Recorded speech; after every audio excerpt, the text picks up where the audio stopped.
Hello. Today General Hospital will reveal in the quiet aftermath of what had seemed like a long-awaited peace in Port Charles, a devastating truth erupted without warning, shaking the fragile foundation of a family once thought to be unbreakable.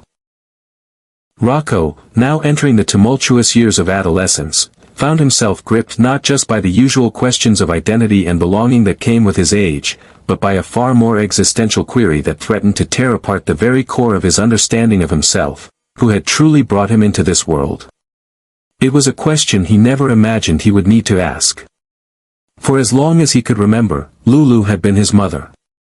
The idea that anyone else could hold that role was unthinkable. But all of that shattered one chaotic evening, when Rocco stumbled upon a file tucked away beneath a stack of old tax records in the Courtroom boathouse, his name emblazoned on it in thick black ink, and inside, 2 birth certificates. One listed Lulu, as expected.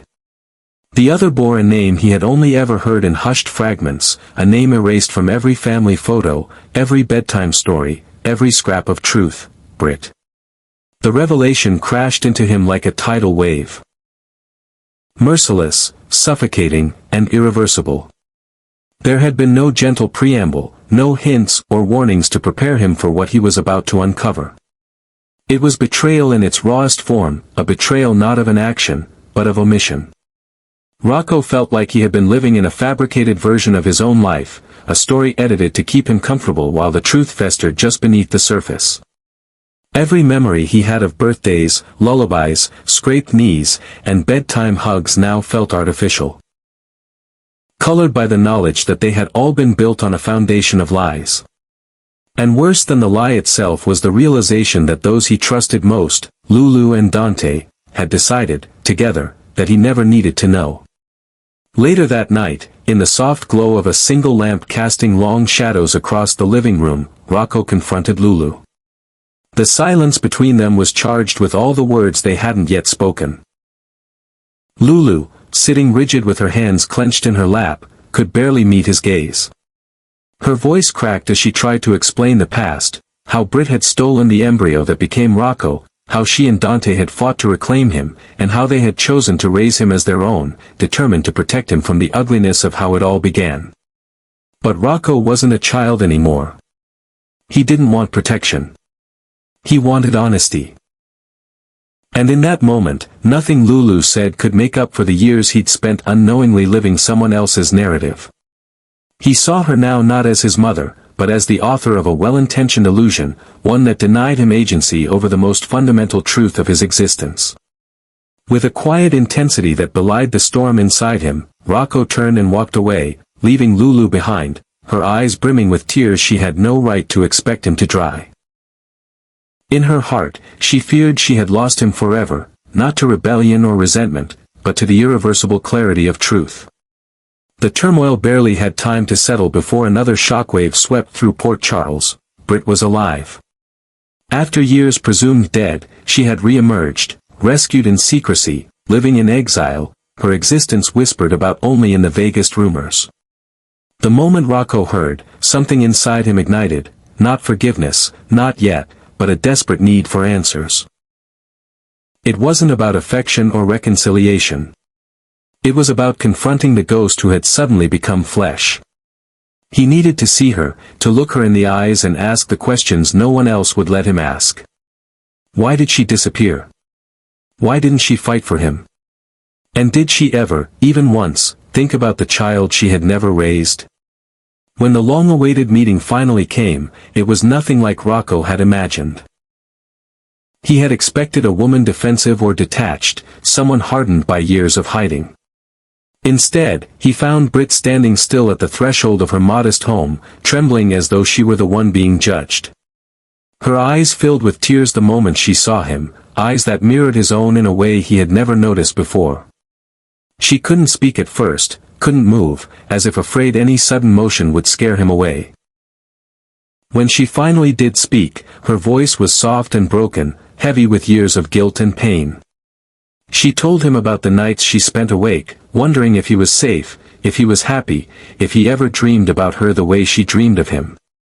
She explained how she had been pushed into the shadows by forces she couldn't fight, how she had been convinced that her presence in his life would only cause more damage. She admitted to every failure, every moment of cowardice, every time she came close to returning but turned back because she feared he would hate her. There was no manipulation in her words, no effort to reclaim a place in his life. Only remorse. Only love unspoken for too long. Rocco didn't know how to respond. He had come looking for closure, perhaps even confrontation, but he found something else entirely. In Britt's anguish, he saw a reflection of his own confusion. In her truth, however painful, he found the first real act of courage anyone had shown him. She hadn't tried to rewrite history. She had faced it. In the days that followed, Rocco began visiting Britt more frequently. At first, it was out of obligation, to make sense of the fractured pieces of his identity. But those visits soon became something more. He began to enjoy her presence, the ease with which she accepted him without expectations, the way she allowed him to be angry or silent without demanding resolution. She didn't try to mother him, and perhaps that's why he began to let her in. She listened. She remembered details about him from old hospital records and second-hand stories. She knew things she shouldn't have, and yet somehow it made him feel seen. Underneath the rubble of their shared past, a quiet connection began to form.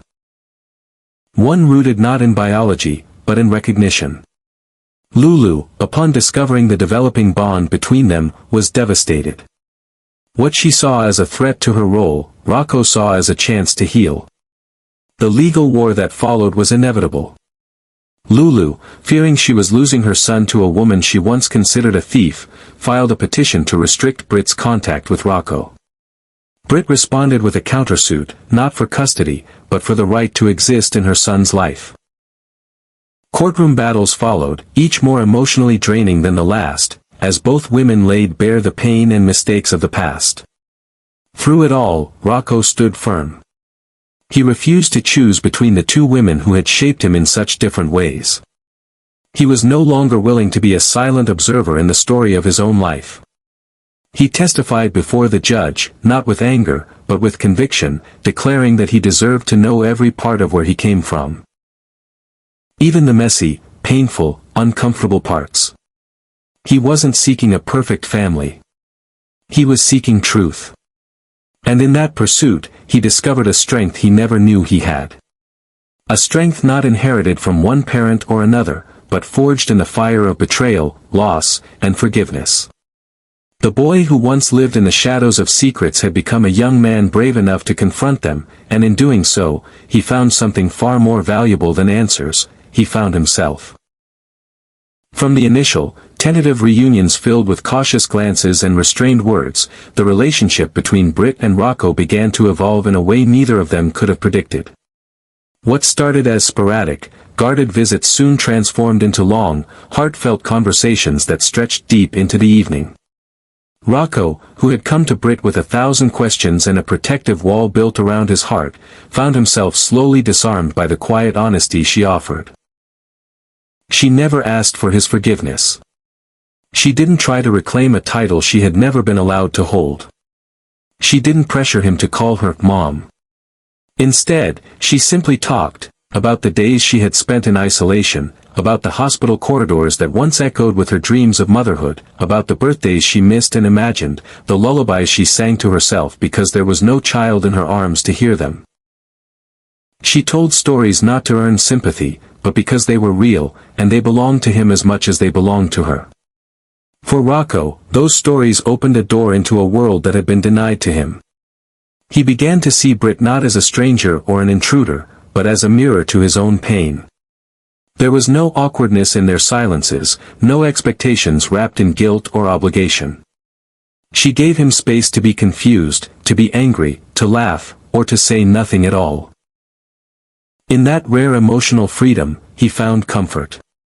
He kept coming back, not because he had to, but because he wanted to. And with each visit, the cracks in his worldview slowly realigned into something new, something truer. But what was healing for Rocco quickly became an unbearable nightmare for Lulu. As she watched her son slip further from her grasp and closer into the emotional orbit of a woman she had spent years trying to erase from their lives, fear hardened into fury. To Lulu, Britt's return was not just inconvenient, it was dangerous. It was an attack on the stability she had spent over a decade fighting to protect. She could not accept that the person she had vilified in her own narrative could now be the one soothing Rocco's wounds. She viewed his openness not as genuine affection but as the product of unresolved trauma. In Lulu's eyes, her son wasn't building a bond. He was being manipulated, vulnerable to false intimacy born of emotional vulnerability and desperation for connection. Unable to bear the thought of losing her place in Rocco's heart, Lulu took the drastic step of filing for an emergency injunction, seeking a legal order to prevent Britt from having any further contact with Rocco. Not content with temporary measures, she also filed a civil suit demanding full, exclusive custody, effectively erasing any legal pathway for Britt to remain in their lives. The decision sent shockwaves through Port Charles. Friends, family, and legal experts alike were stunned by the intensity of the motion. What had once been an unspoken rivalry rooted in a dark past was now hurtling into a very public, high-stakes legal war.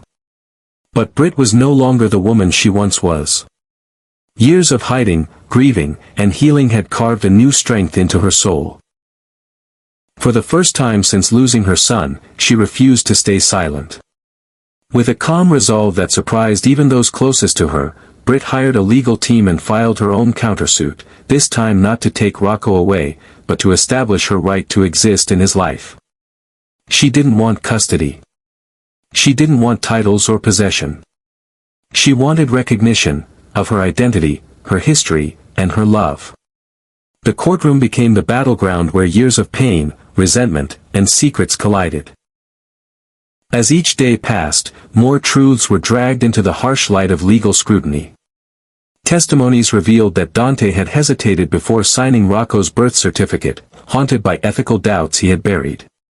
Emails and sworn statements unearthed the elaborate steps Lulu had taken to scrub Britt's name from every document, photo album, and medical record, ensuring that her son would never even wonder who else might be part of his origin story. It became clear that while Britt had once committed a medical and moral violation, Lulu had crafted a reality so meticulously false that even Dante, once complicit, found himself struggling to defend it. In the end, the question before the court wasn't about biological rights or parental titles, it was about emotional truth and moral accountability. And the most damning judgment didn't come from the bench, but from Rocco himself. Sitting in the courtroom, listening to every revelation, every sanitized half-truth and weaponized omission, he could no longer look at his parents the same way.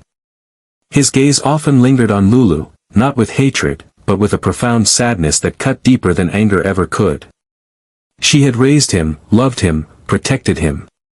But she had also lied to him. Not once or twice, but over the course of his entire life. And even now, with the truth out in the open, she was still trying to control the narrative. What she saw as protection, Rocco now recognized as erasure. What she called love, he questioned as conditional, offered freely only when he stayed within the version of himself she had crafted. And what he saw in Britt, for all her flaws and mistakes, was someone willing to show up and be honest even when it cost her everything. The judge ultimately ruled that Britt would be granted supervised visitation with Rocco, allowing their relationship to continue developing under the watchful eye of the court. It was not the sweeping victory Britt had hoped for, but it was far from the erasure Lulu had demanded. More importantly, it was a victory of choice. For Rocco, who had finally reclaimed his voice in a saga where he had too long been treated as a silent subject rather than a full human being with feelings, questions, and the right to define his own story. Outside the courthouse, amid the chaos of reporters and the whispers of onlookers, Rocco stood beside Britt, not because he was rebelling, but because he was choosing. For the first time in his life, the choice was his. And as he looked out over the horizon of a future still uncertain, he knew one thing for sure: he would never again let someone else decide who he was allowed to love, to forgive, or to trust. Gio was the only person who truly stood beside Rocco when the weight of truth became too much for him to carry alone. In a world where the adults around them were too busy rewriting history, silencing inconvenient realities, or clinging to control masked as love, Gio became the steady, grounding force Rocco desperately needed. Having lived through his own painful reckoning with concealed truths, Gio understood, with an uncanny depth, what it felt like to be betrayed not by enemies but by the very people meant to protect you. He didn't lecture or try to fix things.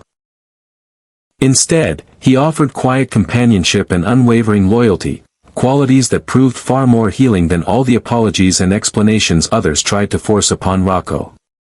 The two brothers, bound not only by blood but now by shared disillusionment, became a unit of resistance, against manipulation, against shame, and against a system that treated them as emotional afterthoughts.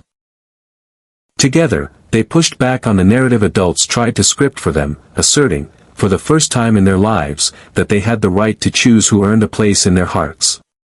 Rocco began to understand that family wasn't just about biology or who signed which document, it was about who stood by you when the truth shattered your world.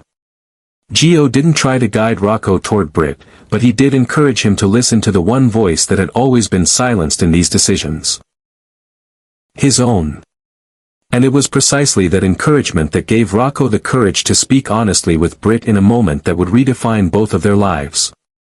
As the court battles and public opinions continued to swirl around them like a storm with no eye, Britt pulled Rocco aside with a quiet, tearful resolve. Her voice was fragile, but her words were strong. She told him that if continuing the legal fight caused him more pain than healing, she would withdraw. She would not pursue visitation or fight Lulu further. If her presence in his life brought him conflict instead of peace, she would step aside, not because she didn't care, but because she did. Her love for him, she said, had never been about winning custody or reclaiming a title, it had always been about wanting the best for him, even if that meant letting go. That act of selflessness, so raw and unexpected, broke something open in Rocco. For so long, he had believed Britt had given up on him. That she had disappeared without a fight. That she had chosen herself over him.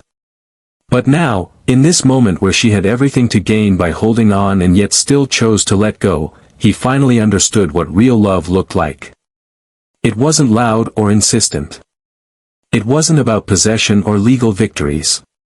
It was quiet, patient, and brave. It was willing to lose everything for the sake of the other person's peace. Rocco didn't let her walk away.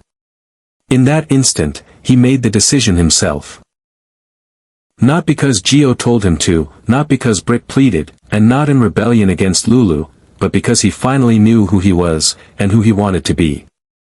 He embraced Britt, not as a mother in the traditional sense, but as someone who had fought through darkness just to stand near him again. The connection between them was not a picture-perfect mother-son story. It was something more complex, more honest. A fragile bond built on mutual pain, mutual healing, and the shared scars of being casualties in a war they never asked to be part of. In Port Charles, a town where secrets seldom stay buried, where truth is often twisted and love is tangled in agendas, Rocco began to grow into a young man who understood the true cost of silence and the power of choice. He had watched adults manipulate and maneuver, justify lies in the name of love, and prioritize their own guilt over his need for clarity. But he had also watched Britt, flawed, broken, brave, lay everything bare with nothing to gain except the slim chance of connection. And he had watched Gio, steady, wise, and wounded, quietly support him through every turn. As Rocco looked toward the future, he no longer felt adrift in the confusion of his past. He didn't know what his relationship with Britt would become, whether it would evolve into something familial, or remain a deep, healing friendship. He didn't know if Lulu would ever fully forgive him for pulling away, or if she would even try to understand what he needed. But he did know one thing with certainty, he had found himself. And in doing so, he had found the power to choose whom he trusted, whom he loved, and whom he allowed into the sacred spaces of his heart. Lulu, watching from a distance, was left to wrestle with a truth no parent ever wants to confront, that being a mother does not mean ownership. It means guidance, protection, and sometimes, knowing when to step back. She had loved Rocco fiercely, had sacrificed and fought for him. But somewhere along the way, she had loved her version of him more than she loved his right to discover who he truly was. And now, though the pain was sharp and undeniable, she saw in his eyes a quiet confidence she hadn't seen in years. He wasn't lost. He was finally found. So in a town known for its scandals and betrayals, its courtroom showdowns and midnight revelations, a rare, quiet truth emerged, that healing doesn't always come with victory, and love doesn't always look like what we expect. Sometimes it looks like letting go. Sometimes it looks like showing up, even when you've been pushed away. And sometimes, it looks like two broken people finding solace in each other, not because they have to, but because they choose to. In that truth, Rocco and Britt found not a perfect ending, but a powerful beginning.